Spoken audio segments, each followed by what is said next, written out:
One of the roots of anxiety is trust. With political arguments, social media conflicts, family tensions, relationship struggles, many people seem to be wondering if we can trust anyone. If it's not governments, institutions, media, doctors, it's everything, but also friends, neighbors, and even ourselves. And this trust crisis puts us in a survival mode where we can never relax, we can't be authentic, and create anything with love. There's a huge hidden cost to having a lack of trust. When we stop trusting, we stop connecting. When we stop connecting, we become lonely. Let's find a way to trust and relieve some pressure. Let's build a friendlier world. Most of us have experienced hurt and betrayal and misunderstandings. Long-lasting friendships that survive the seasons survive inevitable disappointment. But it's when after the disappointment, the trust is rebuilt, not from blind faith, not by naive faith, but with a willingness to see flaws, see the humanity, and to know there is good in that person. That is probably where friendship becomes something much bigger than companionship. It becomes an act of hope. Welcome to our friendly world. Here we go.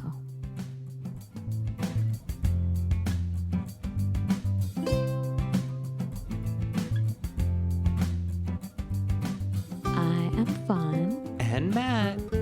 We're an interracial couple with 2 kids, wanting to do something that highlights the power of friendship and what it means to be in the company of true friends. We're going to move our society away and out of the loneliness epidemic and into a friendlier, happier world. Welcome to our friendly world. Better, stronger, together. Hi, everybody. Welcome back to our friendly world. Hello. We never introduce ourselves anymore. By now, you know I'm Fawn. I'm Matt. Hello.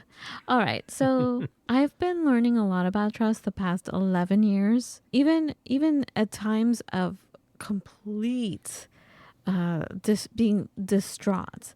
Someone wrote a book called Trust, and he handed me the book, and he told me the times when he was experiencing such medical hardships where like he thought he was going to die.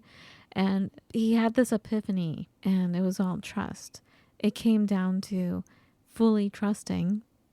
And it took me a long time. I'm still trying to understand it. And one of my mentors even said, I'm like, I don't know, sometimes I get really angry. He's like, that's because you don't have trust. Like even anger is because we don't have trust. We try to control everything. And when we can't, we get angry, right? But going back to friendship, though, trust is cultivated through consistent actions.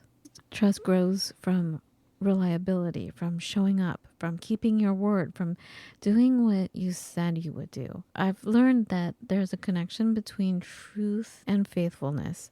When you have faith, you have this grounded knowing that you can live with steadfastness, have the experience of reliability and trustworthiness. And when we have this faithfulness, we become embodied by this and we're able to be the good friend. So the question is, what makes you trust a friend? And the simple answer, you know this, Matt, this is one of the reasons I fell in love with you, is it's through small things. Small actions. I'm being serious. Small actions repeated over time. They call when they say they will. They keep your confidence. They tell the truth even when it's uncomfortable.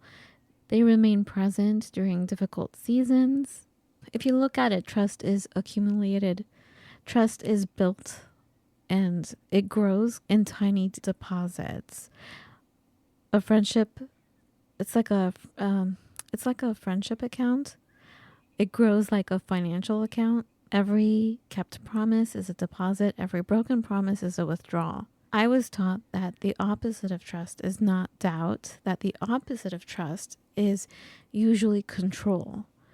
when we don't trust, we try to control by micromanaging, by overseeing everything, by worrying, and we try to get rid of uncertainty. And that's kind of impossible because life seems uncertain a lot of the times. So trust requires being vulnerable, and that's really risky. Right? Yes, it So, is. I mean, I'm definitely not the perfect example of this because I'm a very spooked kind of person, Right. nervous, lots of anxiety. Mm-hmm.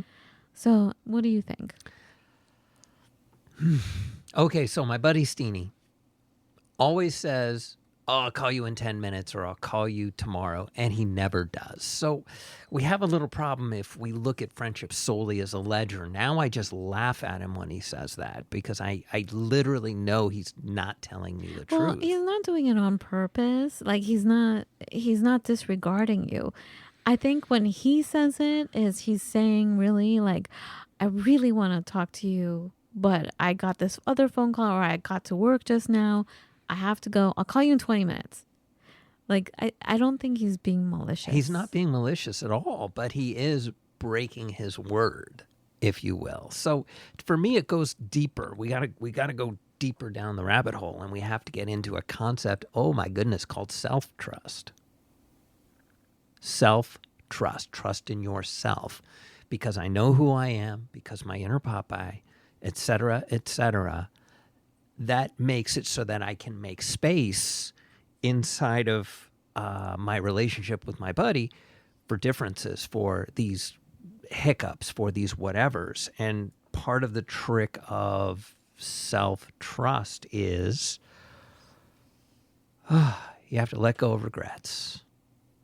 You have to not get caught up in the past and not be so worried about the future. You kind of have to, it's like I took my lumps with that, whatever it was, with that exchange that I had in the past, but now I'm going to let it go. But you can't let I go got to of take, everything. I got to take my lesson, and I certainly took my Right. lumps, but I'm letting that incident go because that person who did that to me, or no, that person who had that done to them is no longer me. I've evolved. I've changed. Because you took the lesson. That's the key, right? Because I took the lesson, exactly.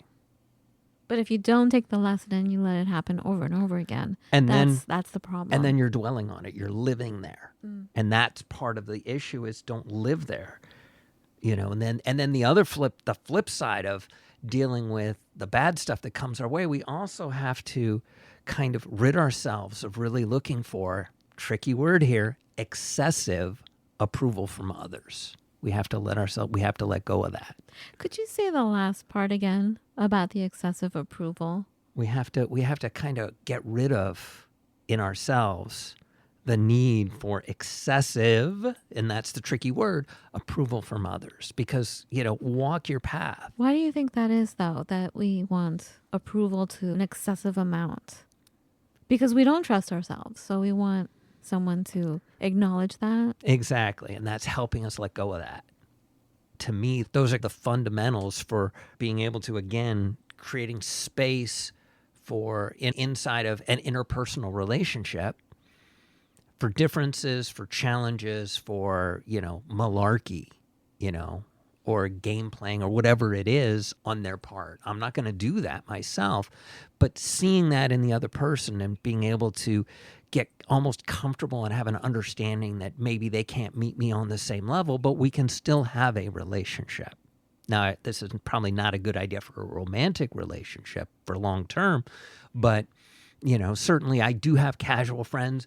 I have friends I only talk about sports with. I have, different levels of relationships. And it's a decision that is come to between the two of us if we choose to deepen it much exactly the same way you would do a romantic relationship. And there's all those checks and balances and guards about it. But basically, it's about living right now. Not worried about the past, not worried about the future, not dwelling on the past, but living right now, right here. That's really hard for me. I know. We went through that yesterday, right? Yeah. something happens and you go right, I'll just say me. I go right back to the trauma Right. and I can't hear or see anything. Right. I and I noticed that I was trying to be calm, but a part of me didn't want to be calm because I wanted the people around us to understand that the situation was could have been dire, Right. and I wanted some help. You know, I or at least for people to understand our actions were because it could have been a dire situation. You know, we had to leave a recital in the middle of this kid singing It's pretty messed up. because we didn't know if we were having a medical issue. But, you know, it's just, Everything's fine, by the way. thank God. But yeah, it was scary. And trust, all of that went out the window. But again, it's not just friendship, it's with everything. It's hard to be graceful Right. when you don't have trust. Right. And yeah, you're right. I mean, because you're right. Matt is holding up both fists in the air. Woohoo! I'm right. Well, yeah, you are. Because we can't trust everything. There's so much propaganda. There's so much AI slop. Is that what they call it? Yes. Slop. We can't trust anything that we see. Things are slanted to make you believe certain things or make you afraid of everything so that you're more controlled, right? And so when we don't know who to trust, I don't even trust doctors anymore. Right. In my case, good reason. And I've had to take everything on myself. I've had to do everything myself. And when things get scary, it's hard to trust myself because if I can't trust these professionals or if I can't trust anything, then how do I know what the right thing is to do? So the trust in myself, you know, the confidence in myself isn't always there either. And that's the problem. And So, that's what's to work on. And how do we do that? And yeah, it starts with us, with our own selves, to be a good friend to yourself, to have understanding for yourself, to have compassion for yourself. You And understand respect for yourself. Exactly, yeah. Then once we have that, of course, that's when you have it for others. When you have love for others is when you have love and you feel love yourself. But what do you think the key is to become more not self-aware but become self-trusting? You got to let that stuff go. You got to let the past stay in the past. You got to take your lumps. You know, you've taken your lumps, learn, and sometimes it takes multiple times to learn, ain't I right? Learn the lessons and move on. You know, it's literally about not sailing down the river of denial, but darn close. All the stuff that happened in the past happened in the past. This is the now. Let's be here. And trust your gut feelings, perhaps? Or is that the wrong thing to do? See, trusting your Because gut your gut feelings can steer you wrong based on your past experience. And that's just it. Did you take the lesson and move on? Or are you kind of fidgeting with your entire past all over again? I guess that requires a lot of sitting in quiet because to learn your lesson, you have to really sit and think about it. And we're busy. Seriously. Yeah, I'm not fighting you. No, I'm just saying that for myself. I'm like, wow, there's so many lessons every day, all day. It feels like that how can I understand what the lesson is? You know, I don't want a big thump on my head. I don't want that kind of lesson. I want to learn easily. Right. So I guess I have to be open with it and trust that I can learn easily. I can just comprehend. Just let it flow. Right. And having the desire will hopefully create the surroundings or create the situation for me to get the lesson, maybe. Is that possible? That is possible. I think that's very possible. And be confident in the fact that you've walked the earth how many years and you're still here and you're still moving and you're still hopeful. These are all wonderful things. And trust in a higher power too, that everything is divinely orchestrated. Yes, I would agree with that. And I would also say to me, one of the other key things is you've taken your lumps, you've learned your lesson.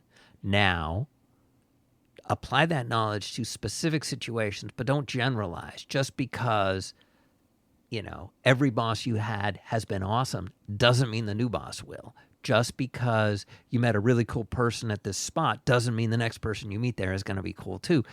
Don't generalize. We have to think. We have to be independent thinkers. We can't be naive. We have to look with a clear lens. Yes, as clear as we can make it. Yes. Yeah. Cool, Matt. Your hands are up. Okay, I'm done too. I think I need to. I think we should. You need to stop. sit with that one, don't you? Yeah, I think I want to sit with it. Mm-hmm. So, you too? Yes, of course. All right. Thank you for listening, everybody. Have a beautiful everyday. Be well.